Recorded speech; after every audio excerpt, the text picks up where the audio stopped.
Have you achieved success and a high income, but still lack personal fulfillment and work-life balance? You're in the right place. Welcome to the Successful But Struggling podcast. Join us as Aaron, Eunicia, Joanne, and Mim share transformative insights and practical strategies just for you. Discover real stories and lessons that will elevate your personal satisfaction, professional accomplishment, and financial empowerment. Welcome to another episode of Successful But Struggling. Today, we're discovering more on the topic of stress. Stress specifically as it comes to how we're advancing in our careers, whether it be the true career or maybe in your business from a leadership perspective. And who better to guide us through that topic of conversation than Mim, who is our leadership expert. Mim, I'm so happy about our conversation today because frankly, as leaders in our own companies, we see what those stressors are. We know how to deal with them, but some of those things are easier said than done. So appreciate you being here and going through what those are specifically. First and foremost, let's talk a little bit about how would you define that path to growth, whether it be from a career perspective or it be from growing the business standpoint? How would you define that?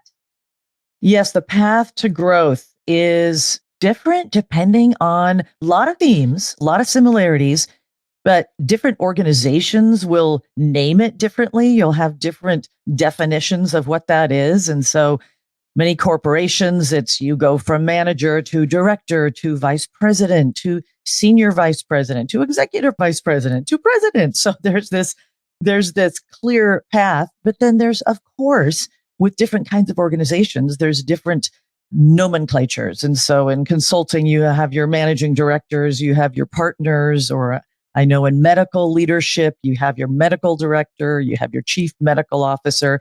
And Eunicia, you mentioned business owners. And so, yes, business owners, here you are maybe you've started a business or you have a smaller business, or you've been growing the business along the way. And now you're moving really from business owner more to entrepreneur, where business owner is more working in the business and you've got your hands in everything and you're wondering if you'll ever sleep again or just have a weekend at home without doing the work again.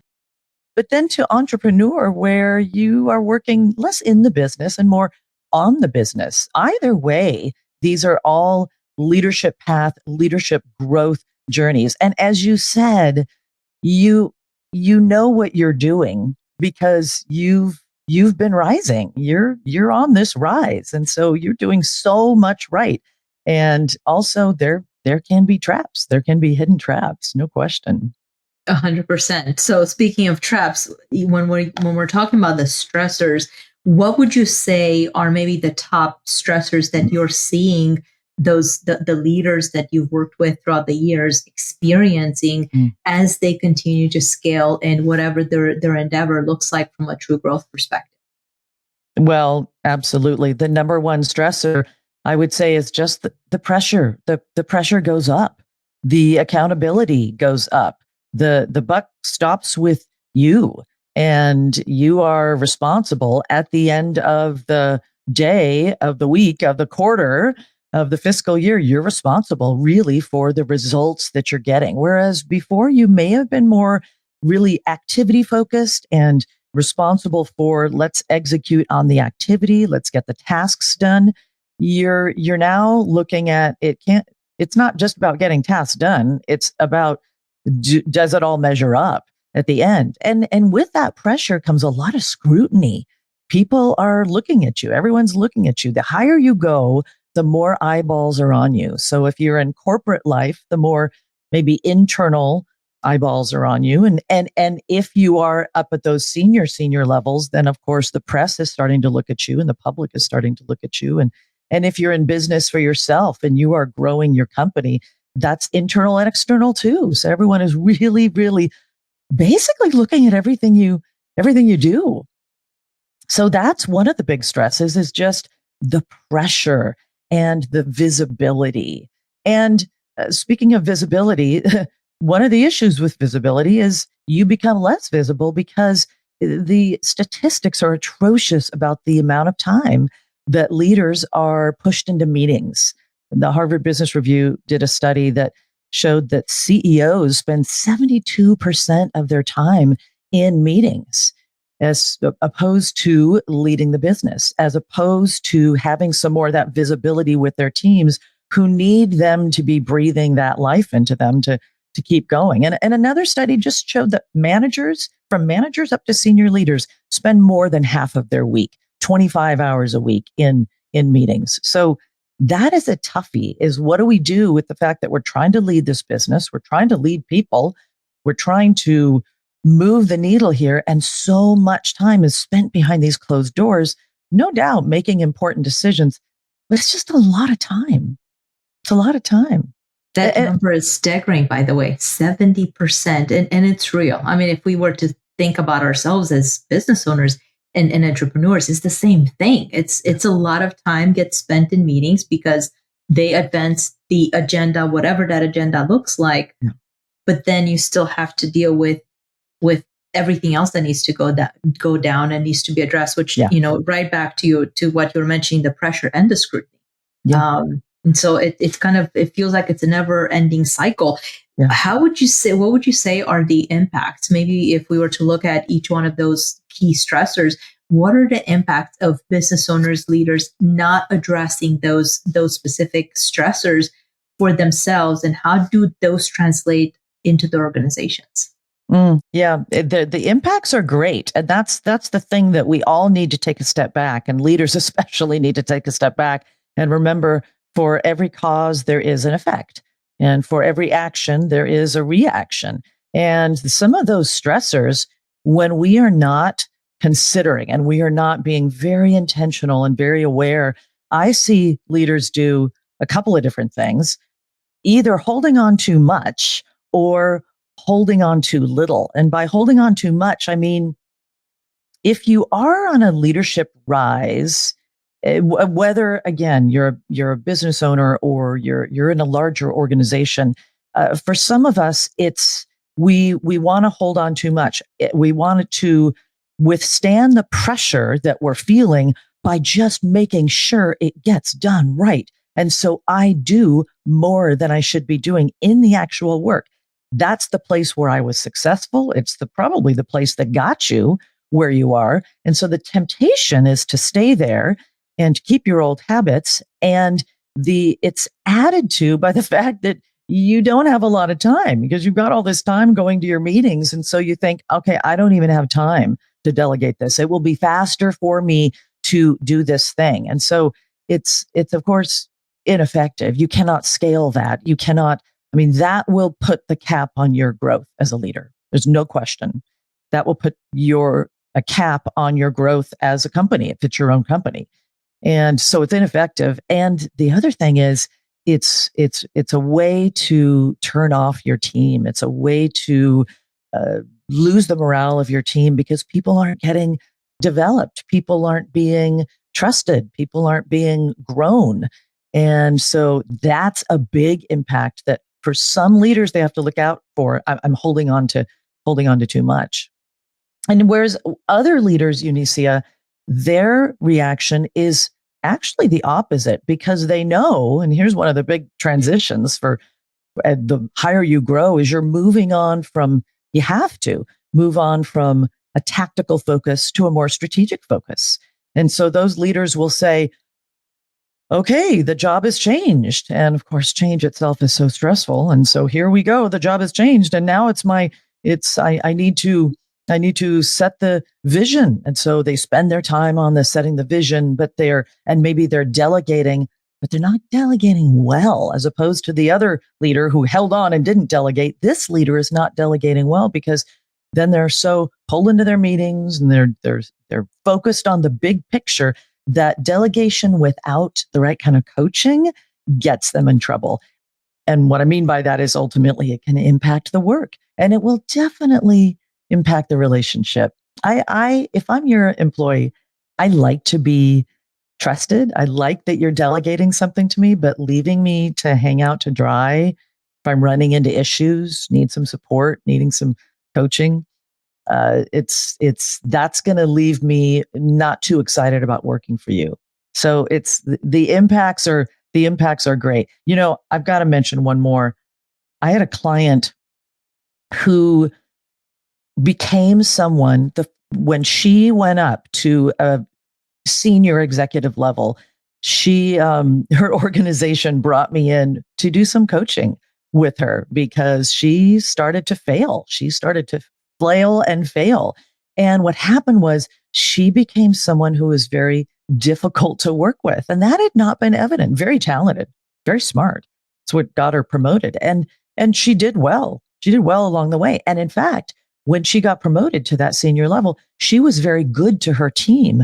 But we don't work just with our team when we are a leader. There are others to work with. And she became very difficult for her boss and her peers who were other senior executives. She was irritable. She was reactive. And it became so bad that they brought me in as her executive coach. And so when you're not thinking about, okay, it's a change, there are stressors, I got to get in front of those stressors and anticipate what they're going to be, put together a plan, stay agile with my plan, stay close to receiving feedback from people I trust. Then you're going to veer off on one of those holding too tight, holding too loose, or becoming difficult for someone, important people to work with. I'm sitting here and as you're talking, I'm thinking of my own examples in clients that I've worked with, of course, on the financial side. And we see the same thing. And I love what you said. You said you will inevitably, I don't know if they use the word inevitably, but you will put the cap on scaling. You will put the cap on your growth. And we've seen this with individuals that are holding on too tight to the things that have been there before, to the team that they worked with before for maybe 15, 20 years. Yet when we're looking at all of the opportunities that they're missing out on, the old team does not want the client to, maybe they want them to do better, but they don't want them to do better without them. And so the client kind of stays committed and as a result leaves a lot to chance, or they go into the overdrive and they'll say, but I got this. And I love the fact that you talked about coaching and about the team and the support and there is change, but with change, you also need to get in front of the stressors. You need to get in front of the issues that will come up. And this is where the individuals need to kind of be hands-on, but at the same time, be a good sport, hire the right team, and don't give them a hard time because they're there to make sure that you're successful in the long run. Such critical topics. And I love the example that you shared because that, again, I see it transcends across the board, which, by the way, it actually, for us as a company, we look at who are the type of clients that even come through for us to work with. Because if we feel that we're not a good fit, it's hard because once they get promoted to that title in the organization or to the title of a client, it could make everybody's life miserable. And so it's important for folks to kind of be thinking about that ahead of time. And that's amazing. So what's the fix? What are the fixes as you're thinking about all of those amazing stressors, Mim, that can and should be dealt with? Yeah, do need to be dealt with. And you named something that's really important, Eunice. I so appreciate that you did. And you talked about coaching and how we've discussed that and how important that is. But what's upstream from coaching is hiring well. Eunicia, you face it. It's a little bit different. You're talking about the client end is which clients are you going to bring on board? And same thing, if you're a leader in an organization or this is your company, hire well, have your guard on and be very thoughtful in your vetting process of who you're bringing in. It's so easy to slip into, they have the skill, let's bring them in. And yet we know that typically when people fail or when people become that quote bad apple that poisons the rest of the barrel, which happens, it tends to not be those technical skills. It tends to be those other skills that make them either very easy to work with or possibly very difficult to work with for team members, for customers, for any variety of stakeholders in the process. So the hiring is huge. And then beyond that, I would say for you, you do need, even as high as you go, you do need to spend your time in meetings, but you have got to really look at, how do I spend my time to the best advantage? And your old approach to meetings and what meetings look like for you may not be serving you for your new approach. I work with a senior executive in one of our biggest tech companies, and he said, it's 15-minute meetings now. It's 15-minute meetings. That's what it is. And, we know that the work expands to the space that you give it. And so with 15 minutes, it's amazing what he accomplishes. Now, I'm not saying that it's only all 15-minute meetings. For example, in an organization that I work with, the senior person who leads a particular group makes sure that they have their offsites. And it's not just an annual offsite, it's a quarterly offsite that for a portion of a day or for a day, if it's an annual, it might be a couple of days. And I do a lot of those with my clients is let's go off for 2 to 3 days and orchestrate and support them as they plan the new year, debrief the old year, and really make their plans for how they can bring up the level of not just their numbers and their outcomes, but also their skills, because skill and on so many levels is what's going to get them to those outcomes. So on a regular basis, why not make those meetings shorter? And virtually, since the pandemic, so many people have been talking about, instead of 30-minute meetings, I'm doing 25-minute meetings, or I'm doing 20-minute meetings. And so just see if you can shave off time, get those right people in there, delegate well so that you can get out of the weeds, hire well, train well, communicate well, and coach, but not hours and hours of coaching, but coach so that they know that your support is there. And I do say, just, you want to keep your team wanting to run through walls for the organization and for you. So you do want to stay close to your team. If in doubt, communicate. If in doubt, communicate. So use the time well, communicate with your team well, involve them in planning and in solving, and then trust them, let them run, because there's a reason you hired well. There's a reason you hired them. They know what they're doing, and with the right equipping, with the right delegation process and support process, let them run and let them do what they do best. I love, love, love where you're going with this, Mim. And it's funny because just earlier today, I did a podcast interview, and this whole idea of how do you maximize time came up over and over again. And the idea there was, in addition to being more strategic with your time, is also being more strategic with the time that, as a business owner or even as a leader in a corporate environment, that you dedicate to that, your personal strategic planning. And this particular individual, super successful business owner, he said, listen, you have to have at least 1 to 2 hours per week where it's carved out, it's non-negotiable, it's blocked off. It's either you with yourself or you with your team, kind of talking about what does the future look like? And then, a lot of people have the trouble of, what would I talk to myself during that hour or 2 hour long time frame? Have the categories that are important to you, whether it be, who are what does the team look like? Who do you hire? Who are the clients that you want to work with, that your business will benefit from that mutual exchange of information and the collaboration in the future? What does your long-term vision look like that doesn't just get done in the once a year offsite meetings? And I love that you talked about the quarterlies. It actually boils down to, on a weekly basis, on a frequent basis, you need to have those touch points into the short and the long-term part of the game. I love that. Is there anything else, Mim, that you think, as our listener is listening to this episode and you're thinking, oh my gosh, there's so much that could be done. Even if you just take one nugget, don't take them all, by the way, it will be overwhelming. I promise you. Take one of the things that Mim talked about today and implement them. And then go back to the episode or go back to your notes and say, okay, now I've done, I've focused on the hiring. I've focused on my meetings. What else do I focus on? And you will see huge benefits. And as the listener does that, Mim, is there anything else that you would like for for our listener to take away in terms of what should be done as it comes to growing in their leadership, their career, their business, and minimizing those stressors?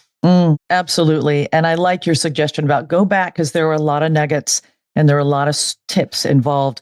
What I would leave you with is the holistic tip or reminder that change is stressful. And that's what's happening as you are growing your business or as you are growing up that executive or that corporate ladder.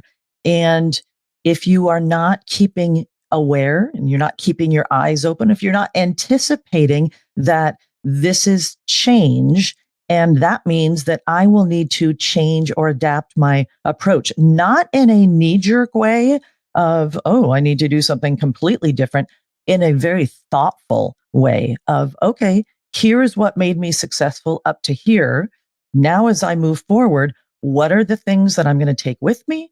And what are the things that I need to let go of, adjust, and new things, new ways, new habits, new strategies that I need to implement so that I be sure that I am successful at this role, which is going to take a different approach. And I would say, Eunicia just gave you a big one, and that is schedule it.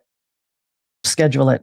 Schedule your assessment, your reflection on a regular basis, on a weekly basis, not less than a monthly basis of, okay, how am I doing with that letting go? So I'm adding to her list of the strategic things that you're doing with the business to thinking about skill-wise and my approach-wise. How appropriate is my approach? And what course corrections do I want to make? We're always making those course corrections. And that's what I would take a look at. We absolutely are, Mim. And as you're listening to this episode and you have further questions about how do you go to the next level, maybe there are some things that you can do on your own, but here's the deal. We also know that the most successful individuals, they hire support. They have their teams that can provide the guidance that can make them aware of their blind spots, of the potholes that need to be avoided. It's super easy. Just go to our website, www.successfulbutstruggling.com.